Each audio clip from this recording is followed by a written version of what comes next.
Saudara, sebanyak 347 personil dari kepolisian resor di Aceh dikerahkan untuk mengamankan 3 venue PON 21 di Aceh Tengah mulai 9 hingga 22 September 2024. Kepolisian Resor Aceh Tengah mengerahkan sebanyak 347 personil untuk pengamanan di 3 titik lokasi venue PON 21 di Kabupaten Aceh Tengah.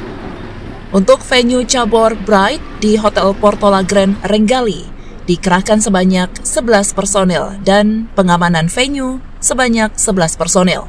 Kemudian cabang olahraga triathlon di Dermaga dikerahkan 151 personel dan PAM venue sebanyak 8 personel. Terakhir, cabur berkuda dikerahkan sebanyak 126 personel, ditambah untuk PAM venue sebanyak 12 personel. Selain itu, sejumlah personel kepolisian lainnya juga dikerahkan untuk melakukan pengamanan. Untuk PAM Hotel 20 orang, gudang cabur 3 orang, PAMWAL 10 orang. Wakapolres Aceh Tengah Kompol Samsir menyampaikan bahwa sejauh ini antusias warga di Kabupaten Aceh Tengah begitu antusias dalam menyukseskan dan menyemarakkan PON ke-21 ini, dengan semangat yang ditunjukkan untuk hadir ke venue-venue PON yang ada di Aceh Tengah.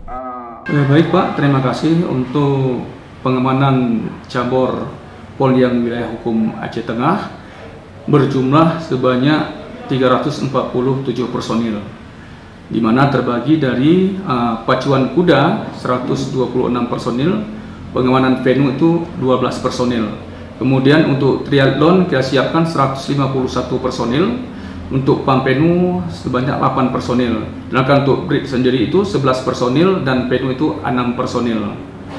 Kemudian untuk saat ini di wilayah hukum Polres Aceh Tengah masyarakatnya sangat mendukung dan antusias dalam mendukung terlaksananya PON ke-21 tahun 2024. Tentunya di sini berkat adanya edukasi dan solusi yang diberikan oleh Babin Kamtibmas wilayah hukum Polres Aceh Tengah.